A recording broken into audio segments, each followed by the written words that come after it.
आने में थोड़ा वक्त ज़रूर लगता है साहब, पर वक्त सबका आता है।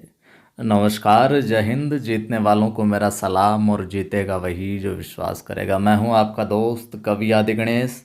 स्वागत करता हूं आप तमाम साथियों का नवसृजन क्लासेस के ऊपर। राष्ट्रपति की जो शक्तियां हैं उनकी कक्षा हमारी चल रही है। बिल्कुल छोटे छोटे वीडियो के रूप में हम चल रहे हैं और जितना करवाया जाए, जितना लिखो, प्रयास किया करो, लिखने के बाद में एक दो बार उसको और पढ़ लो ताकि चीज़ें पुख्ता होती चले आपके साथ। आज की इस कक्षा के अंदर हम बात करेंगे राष्ट्रपति की जो आपातकालीन शक्तियां हैं उनकी, और अच्छे से एक एक चीज़ को दिमाग में जो बिठा लीजिए। डायरेक्ट पूछे तो अनुच्छेद बता देना है, और विशेषताओं से संबंधित उसके अंदर और क्या है उसको पूछे तो इस लेक्चर को समझने की आवश्यकता है। ठीक है। आपातकाल के प्रावधान की अगर हम बात करें तो भैया आपातकाल का जो प्रावधान है वो संविधान के भाग 18 और अनुच्छेद 352 से लेकर 360 तक है। आपसे पूछ लिया जाए कि आपातकाल का प्रावधान संविधान के किस भाग में, तो संविधान के कौन से भाग में? भाग 18 के अंदर। अनुच्छेद पूछ ले 352 से लेकर भैया 360 तक जो है आपातकाल के प्रावधान के अंतर्गत अनुच्छेद आते हैं। ठीक है। जो पहला वीडियो बनाया था कि कहाँ से किस किस जगह से संविधान के स्रोत कौन कौन से, कहाँ से क्या क्या चीज़ें लिखी है, वहाँ पर किसी ने कमेंट किया था कि आपातकाल के जो प्रावधान है वो तो जर्मनी से लिए गए, ऐसा हमने पढ़ा है। तो वहाँ पर मैंने उस सवाल के जवाब में कमेंट में रिप्लाई भी किया था, लेकिन आज और अच्छे से समझ लीजिएगा आप। मैंने लिखवाया था कि आपातकाल के जो प्रावधान है वो भारत शासन अधिनियम 1935 से लिया गया। आपातकाल के प्रावधान या आपातकाल जो प्रावधान है वो भारत शासन अधिनियम 1935 से जो लिए गए हैं। ठीक है बात। लेकिन साथ ही जो आपातकाल के दौरान मौलिक अधिकारों का जो निलंबन होता है, मौलिक अधिकारों के निलंबन का जो प्रावधान है वो जर्मनी के संविधान से लिया गया है। ठीक है। तो परीक्षा में मौलिक अधिकारों के निलंबन का प्रावधान कहाँ से लिया गया, तो आपको जर्मनी करना है। आपातकाल का प्रावधान कहाँ से, तो आपको भारत शासन अधिनियम 1935 करना है। और परीक्षा में सवाल आ गया आपातकाल के प्रावधान कहाँ से लेके, वहाँ पर अगर भारत शासन अधिनियम नहीं है 1935 दिया और जर्मनी दिया हुआ हो तब आपको जर्मनी करना है, क्योंकि ऑप्शन भारत शासन अधिनियम नहीं है, इसका मतलब वो मौलिक अधिकारों से जुड़ा सोचकर है जो सवाल बनाया है उसने। ठीक है। तो मौलिक अधिकारों के निलंबन का प्रावधान जर्मनी संविधान से और वैश्य भारत शासन अधिनियम से 1935 जो है वहाँ से आपातकाल के प्रावधान है जो लिए गए हैं। ठीक बात। अब देखिए, एक साथ सवाल पूछ लिया जाए कि एक साथ एक से अधिक आपातकाल की घोषणा की जा सकती है, तो भैया की जा सकती है, तो हाँ वहाँ पर आपका उत्तर होगा। तो एक साथ एक से अधिक आपातकाल की भी जो घोषणा की जा सकती है। चलिए, सबसे प्रथम हमने बात की 352 से 60 तक, तो अनुच्छेद 352 है। सबसे पहले आपातकाल 352 के अंदर लगता है। 352 के अंतर्गत कौन सा आपातकाल लगता है, किस वजह से लगता है वो जानते हैं। तो युद्ध हो जाए, अगर वॉर हो जाए, कोई बाहरी आक्रमण हो जाए, या फिर अंदर ही अपने सशस्त्र विद्रोह हो जाए, सशस्त्र विद्रोह हो जाए, तो युद्ध, बाहरी आक्रमण और सशस्त्र विद्रोह होने की स्थिति में भैया आपातकाल है जो घोषित किया जा सकता है। घोषणा आपातकाल की जा सकती है। ये घोषणा कैसे होगी? संघीय मंत्रिमंडल के लिखित परामर्श पर। संघीय मंत्रिमंडल के किस पर? लिखित परामर्श पर राष्ट्रपति जो होता है भैया संपूर्ण राष्ट्र, या यूं कहें कि संपूर्ण भारत पर या उसके किसी एक भाग पर जहां आवश्यकता है इस चीज़ की, ये चीज़ें घटित हो गई है, वहां पर आपातकाल की घोषणा कर सकता है। तो अनुच्छेद 352, 352 युद्ध, बाहरी आक्रमण एवं सशस्त्र विद्रोह होने की स्थिति में आपातकाल घोषित है जो किया जा सकता है। यहाँ पर जो सशस्त्र विद्रोह शब्द की मैंने बात की, तो देखिए इस शब्द के विषय में भी हम जान लें, ये भी पूछा जा सकता है, इंपॉर्टेंट है, कई बार पूछा भी गया। क्या कि जब 44वां संविधान संशोधन हुआ, 44वां संविधान संशोधन 76, माफ कीजिए 78, 44वां संविधान संशोधन, 44वां संविधान संशोधन कब? 1978 में जब हुआ, तो उस समय क्या, जो आंतरिक अशांति शब्द के को तो हटा दिया और उसकी जगह सशस्त्र विद्रोह जो शब्द जोड़ा गया। तो आपसे पूछा जा सकता है 44वें संविधान संशोधन के तहत आंतरिक अशांति शब्द के स्थान पर कौन सा शब्द जोड़ा गया, तो ये या फिर ऐसे पूछा जा सकता है 44वें संविधान संशोधन के तहत सशस्त्र विद्रोह किस शब्द को हटाकर है जो जोड़ा गया था, तो वहां पर आंतरिक अशांति कर दोगे। तो आंतरिक अशांति वाले शब्द को तो हटा दिया और इसके स्थान पर सशस्त्र विद्रोह जो शब्द जोड़ा गया। 44वां संविधान संशोधन 1978। ठीक बात। अब देखिए आगे बात करते हैं। एक बार संसद की स्वीकृति मिलने पर, आपातकाल की घोषणा के लिए एक बार अगर संसद स्वीकृति दे देती है तो उस संसद की स्वीकृति देने वाली तिथि से लेकर आगामी 6 महीने तक है जो आपातकाल है वो लागू रखा जा सकता है। ठीक है, स्वीकृति देने की तारीख से लेकर 6 माह तक। अगर ऐसी स्थिति आ जाए नहीं आगे और है जो इसको बढ़ाना है आपातकाल को, तो और ज़्यादा समय के लिए और अधिक अवधि के लिए अगर रखना है तो फिर प्रति 6 माह में संसद स्वीकृति है जो आवश्यक है। संसद की प्रति 6 माह के अंदर संसद की स्वीकृति लेना है जो आवश्यक हो जाएगा। ठीक है, अभी तक है जो 3 बार इसकी घोषणा की जा चुकी है। कितनी बार? 3 बार है जो 352 के अकॉर्डिंग ये लग चुका है आपातकाल। 1962 से 1968 तक, 26/10/1962 से 10/1/1968, 3/12/71 से 17/3/77 तक और 25/6/75 से 77 तक। वर्ष जरूर ध्यान में रख लें, तारीख रखो तो भी ठीक है। 62 से 68, 71 से 77 और 75 से 77। ठीक है बात। और 2 जरूरी बातें ऊपर लिखनी थी वो छूट गई थी, तो यहां पर आप नोट करके लिख लेना। क्या? संसद की स्वीकृति बिना भी इसे 1 माह तक तो लागू किया जा सकता है। जब संकट की ऐसी स्थिति आ जाती है इमिडिएटली तो स्वीकृति बिना भी 1 माह तक है जो लागू किया जा सकता है। 352 की हम बात करें, अनुच्छेद 352 के तहत आपातकाल की, तो 1 माह तक लागू किया जा सकता है और बाद में करना है तो फिर संसद की स्वीकृति लेनी पड़ेगी और उसकी स्वीकृति के बाद तिथि से लेकर 6 माह तक है जो इसको एक्सटेंड किया जा सकता है, बढ़ाया जा सकता है। और आपातकाल में ये भी विशेष ध्यान में रखना, ये सवाल भी कई बार पूछा गया, आपातकाल में जीवन तथा शारीरिक स्वाधीनता, जीवन तथा शारीरिक स्वतंत्रता स्वाधीनता के जो अधिनियम अनुच्छेद 20-21 ये समाप्त नहीं होंगे। जीवन और शारीरिक स्वाधीनता का अधिनियम समाप्त नहीं होते हैं।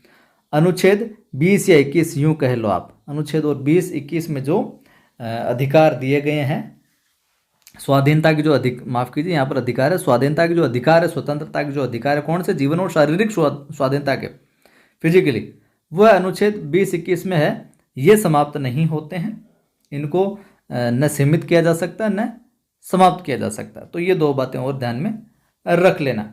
बाकी क्या क्या चीज़ें हमने सारी देख ली है। 356 राष्ट्रपति शासन अनुच्छेद 356 सीधा सीधा पूछे तो ये ध्यान में रखिएगा। इसमें क्या होता है? इसमें यह होता है साथियों, एक तरीके से कि राष्ट्रपति शासन लागू करना कह दो या फिर आप संविधान में इसको हम क्या कहते हैं, संवैधानिक तंत्र की विफलता। संवैधानिक तंत्र की विफलता, राष्ट्रपति शासन वहीं लगता है जहां पर संवैधानिक तंत्र की है जो संवैधानिक तंत्र विफल हो जाता है।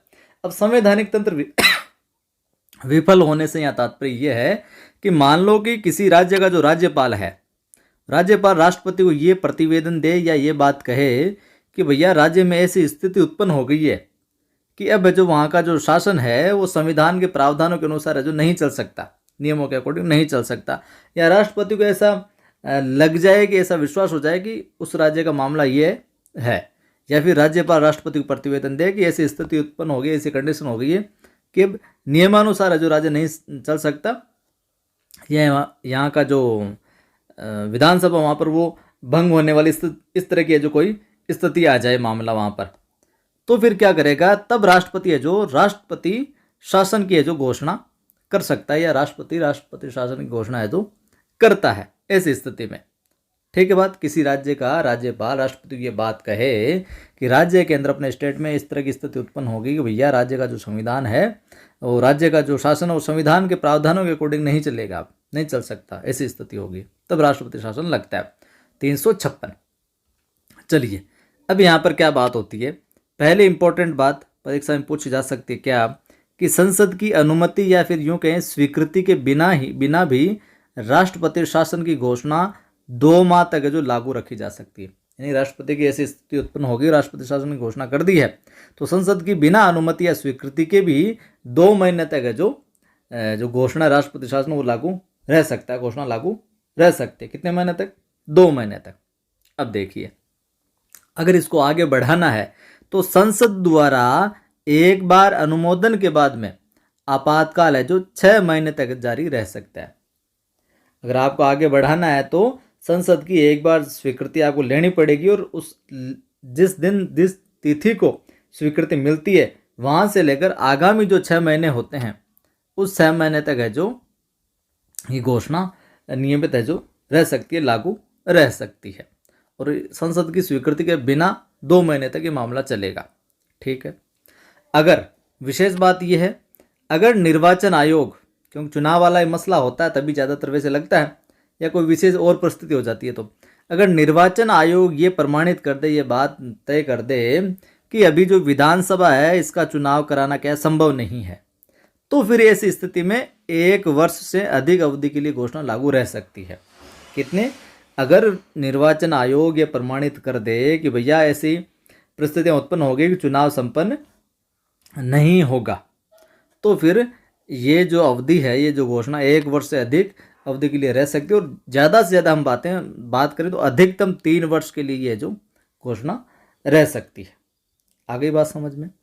अधिकतम 1 वर्ष से ज़्यादा या फिर अधिकतम 3 वर्ष, और बिना संसद स्वीकृति की अनुमति के 2 महीना, ध्यान में रखना 2 माह। संसद की स्वीकृति मिल जाती है एक बार अनुमोदन के बाद में तो उस तिथि से 6 महीना, और बाद में निर्वाचन आयोग ये प्रमाणित कर दे कि भैया चुनाव कराना है जो विधानसभा का भी पॉसिबल नहीं है, कुछ ऐसी चीज़ें चल रही है, उस वजह से कोई भी परिस्थिति हो सकती है, तो फिर वो 1 वर्ष से अधिक अवधि के लिए घोषणा लागू रह सकती है, या फिर अधिकतम कहे तो 3 वर्ष तक है जो लागू रह सकती है। चलो पूछ लिया जाए कि पहली बार ये राष्ट्रपति शासन 356 का प्रयोग कहाँ हुआ, कहाँ लागू हुआ, तो सर्वप्रथम राष्ट्रपति जो शासन है इसका प्रयोग 1951 के अंदर पंजाब में हुआ था। 1951 में कहाँ पर हुआ? पंजाब में इसका प्रयोग होता है सबसे पहले। ठीक है। अब पूछ लिया जाए कि इसको हटाने का 356 लागू तो कर दे, लेकिन हटाने का क्या प्रावधान है? तो हटाने का सीधा सा प्रावधान है, राष्ट्रपति उद्घोषणा द्वारा इसे किसी भी समय है जो समाप्त कर सकता है। कौन? राष्ट्रपति एक उद्घोषणा के द्वारा किसी भी समय जब उसको लगेगा मामला ठीक है तो वो उद्घोषणा के द्वारा किसी भी समय समाप्त है जो कर सकता है। कौन? राष्ट्रपति करेगा, ध्यान में रखना। ये भी कई बार आया है कि सर्वाधिक बार जो घोषणा है वो प्रधानमंत्री इंदिरा गांधी के समय है जो देखने को मिली है। ठीक है। ये भी इम्पोर्टेंट बात है, राज्य सूची के समस्त विषयों पर, जहाँ राज्य सूची के विषयों पर कानून बनाने का अधिकार राज्य को था, वहीं पर राज्य सूची के जो समस्त विषय हैं उन पर कानून बनाने का जो कानून निर्माण की जो शक्ति है, पावर है, वो राष्ट्रपति के पास है जो चली जाती है, या फिर राष्ट्रपति के पास, या फिर यहाँ के अन्य प्राधिकारी जिसे वे उचित समझे वो करेगा निर्माण। मान लो राष्ट्रपति के पास डायरेक्ट चले जाए, या राष्ट्रपति ये कहे कि ये आदमी है जो देखेगा अब यहाँ के क्या कुछ होना चाहिए, तो या ऐसे प्राधिकारी, ऐसे अधिकारी जिसको राष्ट्रपति उचित समझे वो है जो कानून निर्माण करेगा। किसके? राज्य सूची के तमाम जो विषय अगर जरूरत पड़ जाती है उनके ऊपर। आप कितने कामयाब होंगे ये कोई नहीं जानता है सिवाय उस परमात्मा के, लेकिन आपने धीरज रखी, धैर्य रखा और नियमित रूप से अनुशासित होकर मेहनत करते रहे तो यकीन जानिए परमात्मा आपको वो देगा जो आप चाहते हैं और उससे बढ़कर भी आपको देगा। नियमितता, अनुशासन और धैर्य रखना बहुत ज़रूरी है, और ईश्वर पर यकीन है जो होना चाहिए, जिससे सीख रहे हैं उस पर यकीन होना चाहिए, और अपने विवेक से जहाँ से पढ़ रहे हैं, जिन पुस्तकों से पढ़ रहे हैं उन पर विश्वास होना चाहिए। नमस्कार, जय हिंद। मैं हूँ आपका दोस्त कवि आदि गणेश। स्वागत करता हूँ आप तमाम साथियों का नवसृजन क्लासेस के ऊपर। अपनी भारतीय राजनीति की कक्षा चल रही है। 352 अनुच्छेद हमने देखा, 56 देखा, और आज अनुच्छेद 360 देखेंगे, जिसमें सीधा सीधा आपसे अगर पूछ लिया जाए कि अनुच्छेद 360 का संबंध है तो वित्तीय आपातकाल से संबंध है इसका। पहला सवाल आपके यही बन जाएगा, बेसिक सवाल, लेकिन ध्यान रखना। वित्तीय आपातकाल से संबंधित अनुच्छेद 360 360। चलिए, वीडियो के आखिर में एक इम्पोर्टेंट न्यूज़ भी दूंगा, तो वीडियो के आखिर तक देखिएगा आप। अगर 360 अनुच्छेद है, ये वित्तीय आपातकाल कब कैसे लगता है? अगर राष्ट्रपति को ये लगने लग जाए ना, ये आभास हो जाए ना क्या कि भाई साहब भारत के किसी हिस्से में, भारत के किसी क्षेत्र विशेष के अंदर या कंप्लीट भारत के अंदर भाई ऐसा माहौल हो गया, ऐसी स्थिति आ गई है कि वित्तीय जो पैसों का लेन देन वाला मामला है, पैसों की इस तरह की तंगी आ गई कि पैसे बैलेंस नहीं है, पैसों का स्थायित्व नहीं है, वित्तीय स्थायित्व नहीं है, या फिर भारत की वित्तीय साख पर अगर कोई संकट आ जाता है, पैदा हो जाता है, तो फिर राष्ट्रपति क्या करता है? वित्तीय आपातकाल की घोषणा कर सकता है। भाई साहब फाइनेंशियली संकट आ गया, ट्रबल में आ गए हम, तो किसी क्षेत्र विशेष पर अगर वहाँ आ गए तो वहाँ, या फिर संपूर्ण भारत पर भी अगर उसे लगे तो राष्ट्रपति वित्तीय आपातकाल की घोषणा कर सकता है। इस प्रकार से 360 का प्रयोग है जो राष्ट्रपति करेगा। ठीक है, अगली बात, जो जरूरी बातें और परीक्षा में जो पूछी जा सकती है। आपातकाल कौन सा? वित्तीय आपातकाल। वित्तीय आपातकाल घोषित होते ही, जैसे वित्तीय आपातकाल की घोषणा होती है भैया, संघ या फिर उस भाग की जहां पर ये वित्तीय आपातकाल लगाया जाए, या तो कंप्लीट या फिर जहां पर लगाया गया है, उस भाग की जो जितनी भी वित्तीय शक्तियां हैं, फाइनेंशियल जितने भी पावर्स है, कानून बनने की जो पावर्स है, वो क्या कहाँ चली जाती है? राष्ट्रपति में निहित हो जाती है। उस क्षेत्र विशेष का जो भी अधिकारी, वहां पर वो वित्तीय पावर है जो उसके पास नहीं रहेगी, जैसे ही वहां पर वित्तीय आपातकाल लगता है। ठीक है, और कंप्लीटली भारत में लग जाता तो वैसे राष्ट्रपति के पास जानी है। ठीक है, ये भी पूछा जा सकता है 56 की तरह ही, संसद की स्वीकृति के बिना इसको 2 महीने तक है जो लागू रखा जा सकता है। इससे ज़्यादा फिर जो संसद की स्वीकृति होगा, अनुमोदन वगैरह होगा, तो संसद की स्वीकृति के बिना इसे 2 महीने तक जो लागू रखा जा सकता है। इस बात को भी आप जरूर ध्यान में रखिएगा। चलिए थोड़ा सा और आगे बढ़ते हैं। मान लो और आगे बढ़ाना है हमको, और वित्तीय आपातकाल को लागू रखना है, तो एक बार संसद की स्वीकृति लेनी पड़ेगी, उसके 6 महीने तक, या फिर इसके अंदर क्या है, वित्तीय आपातकाल में अनिश्चित समय तक है जो लागू रखा जा सकता है। 6 महीने स्वीकृति मिलने के बाद 6 महीने बाद में हटाओ तो हटा दो, या फिर कोई ऐसी स्थिति कि नहीं लागू रखना है, तो फिर इसकी लिमिटेशन नहीं, पिछले वाले की तरह 3 साल की तरह अधिकतम। तो यहाँ पर अनिश्चित समय तक लागू रखा जा सकता है, लेकिन ऐसी नौबत अभी तक तो आई नहीं है भारत में। तो राष्ट्रपति जब चाहे इसको उद्घोषणा द्वारा समाप्त कर सकता है। ठीक है, कि समाप्त कैसे करेंगे? जैसे मैंने अभी कहा आपको, राष्ट्रपति अपने एक उद्घोषणा के द्वारा है जो इसको समाप्त है जो कर सकता है। भाई साहब अब मामला सब ठीक है, स्टेबल है, अब वित्तीय आपातकाल है जो हटाया जाता है।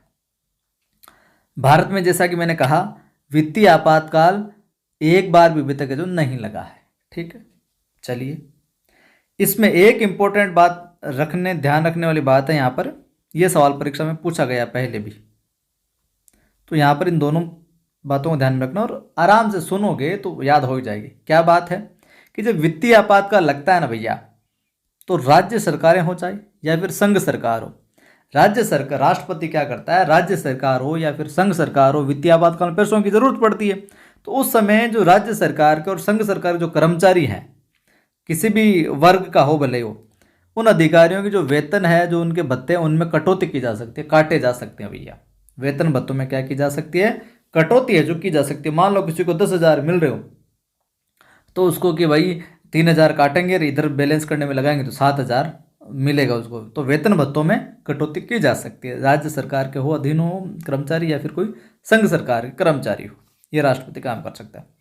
यहाँ पर यह सवाल पूछा गया पहले कि क्या इसमें उच्चतम न्यायालय या उच्च न्यायालय के जो न्यायाधीश हैं वो भी शामिल है, उनकी भी कटौती कर सकते हैं? जी हाँ, राष्ट्रपति को अगर लगता है ऐसा, तो उच्चतम न्यायालय व उच्च न्यायालय के न्यायाधीशों के वेतन भत्तों से संबंधित कटौती का आदेश भी दे सकता है। कौन? राष्ट्रपति। ये बात भी आपको ध्यान में है जो रखनी है। तो इस प्रकार से 52, 56 और 60 अनुच्छेद है जो आपातकाल वाले होते हैं अपने। इंपॉर्टेंट सूचना आपके लिए अच्छा लगा ही होगा तो लाइक शेयर कर दिया करें, आप चैनल को सब्सक्राइब कर लें। इंपॉर्टेंट सूचना ये है आपके लिए, जो भी फर्स्ट ग्रेड की हिंदी से तैयारी कर रहा है बंदा, फर्स्ट ग्रेड की हिंदी से तैयारी कर रहा है, तो अपनी एप्लीकेशन जो है नवसृजन क्लासेज, प्ले स्टोर पर आप जाओगे तो नवसृजन क्लासेज डालोगे तो आपको मिल जाएगी, ये लोगो मिलेगा आपको। वहाँ पर नवरात्र का बड़ा ऑफर चल रहा है, अब तक का सबसे बड़ा ऑफर है। कूपन कोड आपको नवरात्र 50 यूज करना, नवरात्र एप्लीकेशन पर जाओगे तो दिख जाएगा। तो यहाँ पर फर्स्ट ग्रेड हिंदी का कोर्स अभी तक का सबसे सस्ता उपलब्ध है जो हो रहा है। डेमो क्लासेज वहाँ पर डाली हुई है, एक दो नोट्स पैटर्न पर अपनी क्लास चलती है मोस्टली, तो वो आप है जो देख सकते हैं और आपको अच्छा लगे, समझ में आए और हमारे साथ जुड़कर अपनी तैयारी को बेहतर करना चाहते हैं तो इस नवरात्र 50 कूपन कोड का यूज़ करते हुए परचेज कर सकते हैं। ठीक है, और ये हमारा संपर्क सूत्र 8619738734। बाकी जैसे इंस्टॉल करोगे वहाँ चैट बॉक्स भी हो जाता है, तो वहाँ पर भी आप मैसेज करके जानकारी ले सकते हैं।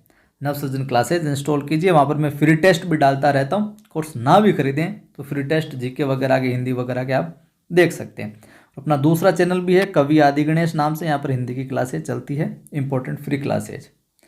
ऐप डाउनलोड कर लो आप नवसृजन क्लासेज, जुड़ो, जोड़ते रहो, शेयर किया करो वीडियोज़ को ताकि अन्य साथियों की मदद हो। और बाकी जीके की क्लासेज अपनी नवसृजन क्लासेज ये जो यूट्यूब चैनल है यहाँ पर चल ही रही है।